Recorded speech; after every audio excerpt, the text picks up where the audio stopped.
Look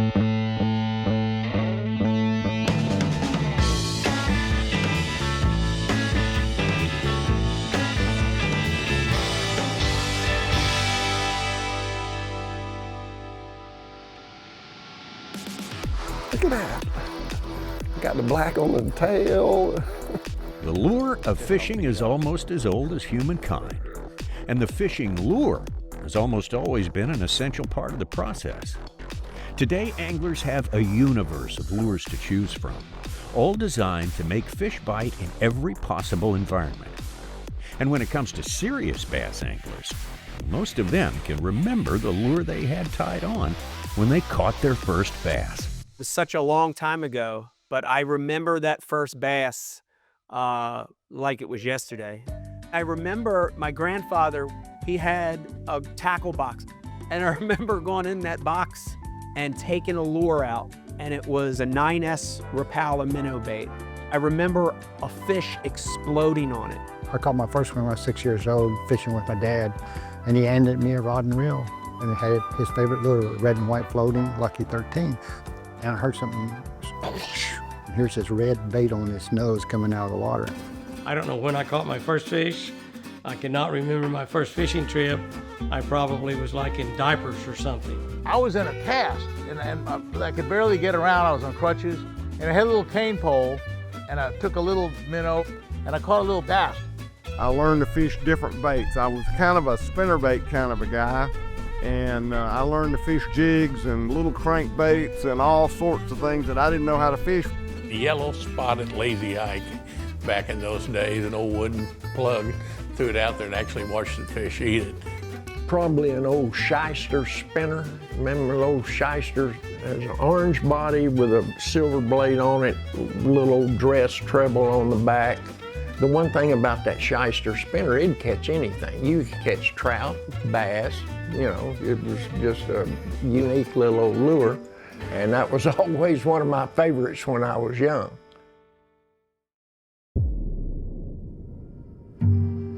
Since the time of the first humans, you had to catch fish in order to eat. Catching by hand with traps, nets, and eventually the realization that tying something the fish would want to attack to the end of a line might be a good way to get the job done. Fishing's been around forever. Cavemen fished. It was all for survival. They used bone hooks, they used jute, different weeds or vines to hook their hooks on. This wasn't for sport, this was for survival. Every fish they caught, they ate. They only used what they needed. Same with the Indians. It was all natural products then. They'd make the hooks out of bones or flint. Flint, I don't know if you ever made arrowheads, it breaks like glass, like on a straight line. On these, they would have to chip the outside of it. Then they heated it up real hot and got a turkey quill and dripped water on it. That's what would chip that out without it breaking. So, came a long way. Gorge hooks, they would bait that. The fish would swallow it. It turned sideways in their throat. They still use that on the swamp people and the survival people. From simple carved bones to carefully shaped hooks, early humans quickly learned to refine their tools. As civilizations advanced, so did their fishing techniques, leading to the first patented lure designs that would revolutionize the sport. This is the Riley Haskell minnow. This is the first patented fishing lure, made in 1859. Riley Haskell was a gunsmith and a silversmith. He hand-hammered that all out of copper and silver, had a swirling tail on it, like the Whopper Plopper. That's where they got the idea. This is Devon and Alcock's. These are made in England. These were the first manufactured lures over 200 years ago. They made them out of different skin, wood, metallized silk. They had big spinners on them. They'd spin through the water and hopefully snag more fish. Again, we're fishing for food. You're going to notice how much has not changed in over 200 years. Again, anything in this museum you can fish with. J.T. Buell invented the fishing spoon, literally. He'd go out fishing, his mom would make him food. One day he finished his soup, he put his spoon in his pocket, started paddling, he hit a rock and fell. Spoon fell out, went down, fish took off with it, he got an idea. He then went home and took two of his mom's sterling silver spoons, soldered hooks to them, cut the handles off, The rest is history. He made millions of dollars doing that. This is the first patented one, 1840, the split tail one. So that's the first spoon made. If you see the Daredevils, they copied this. Everybody copies everybody. You're going to see a lot of repetition throughout all the centuries.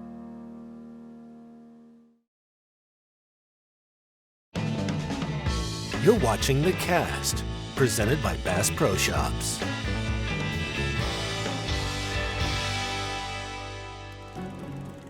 For hundreds of years, anglers have tossed just about everything into the water in hopes of landing the big one. Some ideas stuck, while others, well, let's just say they sank. From lures that may look more like a cat toy to the wildest glow-in-the-dark contraptions, the world of fishing tackle has seen its fair share of wild inventions. Some were genius, some were gimmicks, a few even caught on, but they all have a story to tell. Like radium, working on the fields of pure science to reveal more of the mysteries of the universe. Okay, 20s, over 100 years ago, they had glow-in-the-dark lures. This one glows for 1,300 years. It's radium, the radioactive stuff. It's the same stuff they wear on the watch hands, that dull green. They taught those women to lick that brush to get a fine point. They all died of radiation poisoning. So it still glows like that dull green. You can turn the lights off and it glows. You don't need to charge it. It just glows because it's radioactive. This one here, first triple jointed lure to be invented. Also glow in the dark, radium. That was invented by a psychiatrist. He had his mental patients making these for therapy class at the mental institution. He took them home and sold them. He's still burning. So this is the mercury worm. It's got mercury in it, poison. They didn't care back in the 50s. It went through the water. When the sun hit the mercury, it looked like a shiner minnow would attract fish. The yellow skirt, that was also kind of weedless. They also had the mercury minnow. That had even more mercury in it, more poison. They don't make those anymore. This is a mercury ore too. It's called the Neon Mickey. It's mercury, but it's in a vacuum tube. Mercury vapor in neon light is red neon light. When you shake this thing, it turns red, so kind of cool. They don't make these anymore either. But they were $4.95 in, what, 1952. So the minnow tube, this was a glass tube, had a hole in the end. You take the cork out, put a minnow in there. When it filled up with water, when it went underwater, the glass became invisible. So the fish thought they were getting the minnow. So they just kept banging it until one of these hooks caught them. These are about $1,000 now. They all broke. You hit a rock with it and it's over with. But what a great idea. This one here is an actual crawfish. Those are real crawfish. Yeah, it's called Actual Crawdad. Actual Lure Company made those. They dunked it in shellac over 70 years ago. Still looks pretty good. They also made minnows and shrimp. Made in New York. People from Louisiana will argue till the day they die. Those were made in Louisiana. This is kind of an odd one. This is the old-time nipple dipper, made out of a baby bottle nipple. They put seltzer in it, and it bubbled and fizzed when it went through the water. Same thing here. This one had, you took the white cork out and put seltzer in it, bubbled and fizzed when it went through the water. Again, more attractant. You know, a lot of the worms and stuff have salt in them, make them do the same thing. So during World War II, all the metal was going to the war effort. So jitterbugs, one of the best lures ever made. Still, you can still buy them. During World War II, it's hard to get metal, so they had to make the jitterbug lip out of plastic right here. They call them war bugs. The red ones, some of those are worth $200-300 in the box. They only made those for a couple years, so they're very collectible.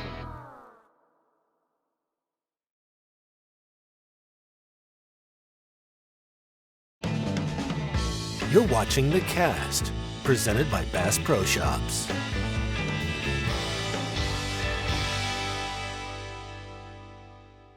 In the world of fishing lures, innovation is everything.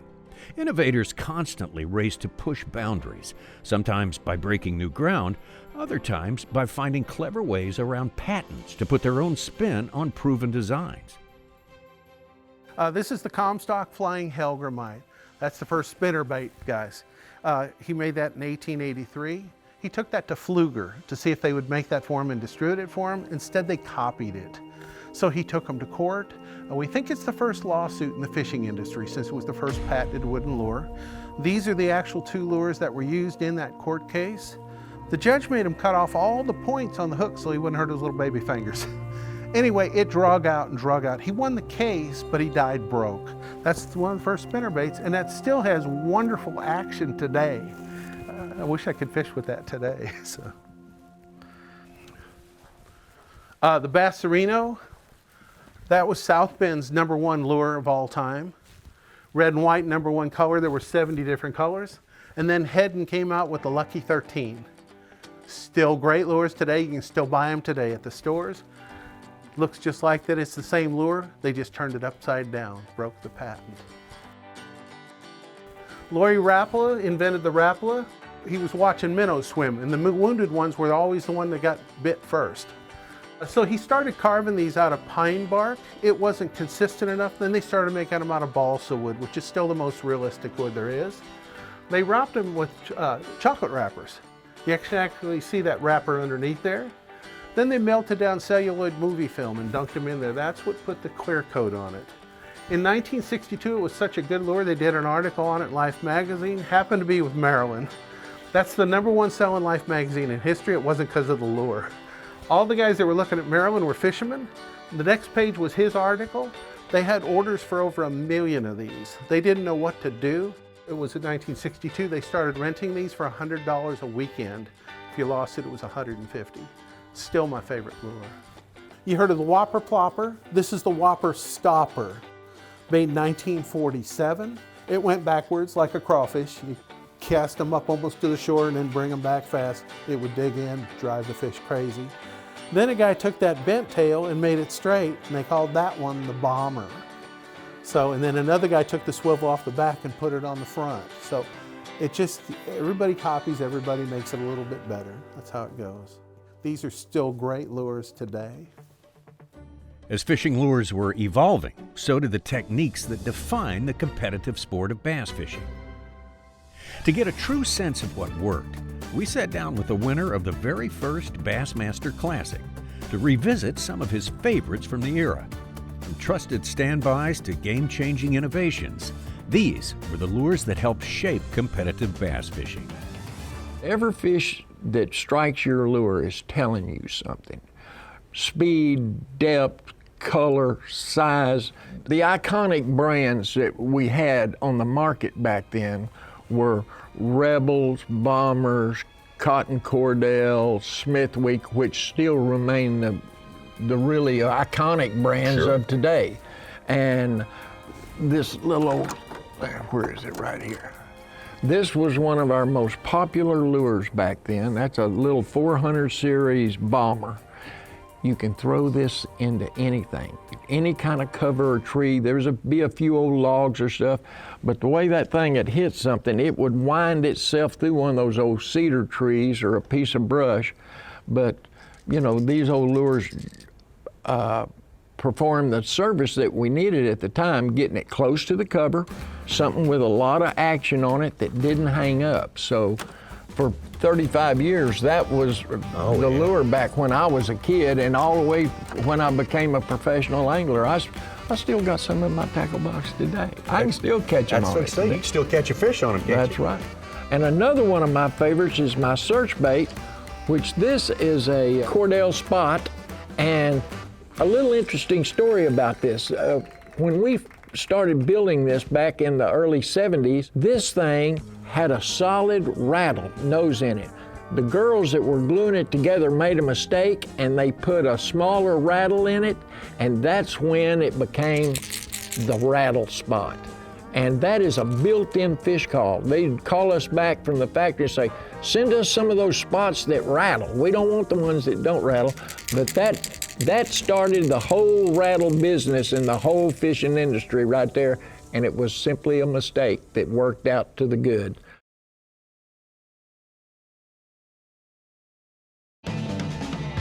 You're watching The Cast, presented by Bass Pro Shops.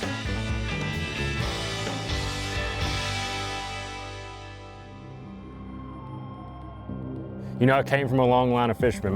My father and my grandfather were both very avid fishermen. My dad did it professionally and still does to this day. My name is Bo Browning, and I'm an Elite Series Pro Angler. I'm really excited about today. You know, I've grown up in this game for so long. Apparently today I'm getting a mystery tackle box, and a really, really old one at that. So I'm really excited to see what's in it, what I'm gonna be, you know, getting to use today, getting to learn about more than anything. You know, look at the older technology that was implicated in these baits back in the days, and kind of look how the times have changed and things have progressed. So really excited to get out there and see what's gonna happen, and really excited to see what I'm gonna be throwing. Golly. How about that? I mean, I've heard about most of the stuff. I've never actually, really and truly, I've never actually laid eyes on any of most of the stuff in here.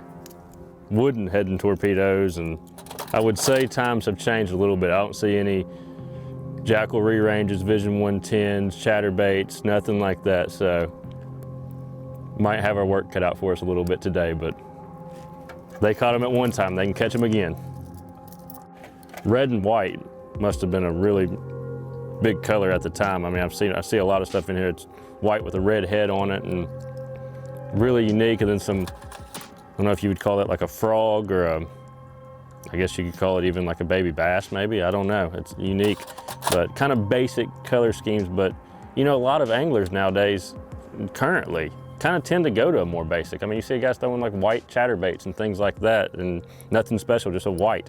I really don't think that fishing was, from my understanding, it was almost like everybody was just making do with what they had back then, if that makes sense. I mean, this was big time technology back then, but now, I mean, I've got 3 rods in my truck for throwing a Nico rig, depending on how deep I'm fishing it. I mean, I don't think guys were like that back then. I mean, things have just changed, you know?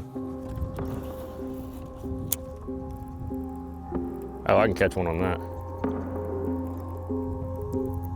That thing actually looks pretty dang good, if I'm being honest. That thing actually looks pretty good in the water, if I'm being honest. It's just a shallow diving crankbait, wake bait type bait. And it runs good. After all of these years, this one's just kind of like a, well, like what we have nowadays is just a wake bait. This is basically the original wake bait style hard bait that we see a lot, very common now. It runs good. I'm gonna go through the rest of them, just kind of see what I'm working with. And then I'll decide what weapon I'm gonna use. Looking over this box, and most of it's wooden baits, all of it's wooden baits. That was just what they made hard baits out of at the time, you know, back in the day. But now we have plastic crankbaits, and one thing that like really sticks out to me right out of the gate is the color schemes, you know. That's something that has changed a ton, obviously. Now we've got baits that are so lifelike, so detailed, and it's not that these baits aren't mimicking something, it's just totally different color patterns. I mean, we gotta tie the rat on just to see. I mean, where do you tie on to? I don't know. I caught one of these in a trap a couple weeks ago at my house, so it could be the new minnow. This will probably be the farthest one of these baits have ever been casted on a good rod and reel. I mean, you know, they probably haven't been casted more than 10 yards in their life. This is just a rat. It's supposed to look like a rat or a mouse or something. It's got ears on top of it, eyes. Actually tie them to this little arm on the bottom. I don't know, we'll see.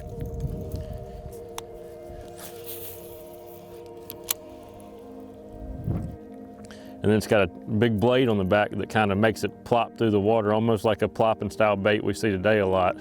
It's an old mouse. And it runs still. It plops. It's the original whopper plopper right there.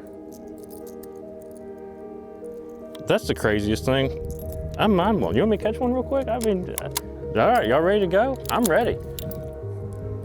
This is the craziest thing that I've noticed just from digging around a little bit. Look at no split rings. The hooks are screwed into the bottom of the baits.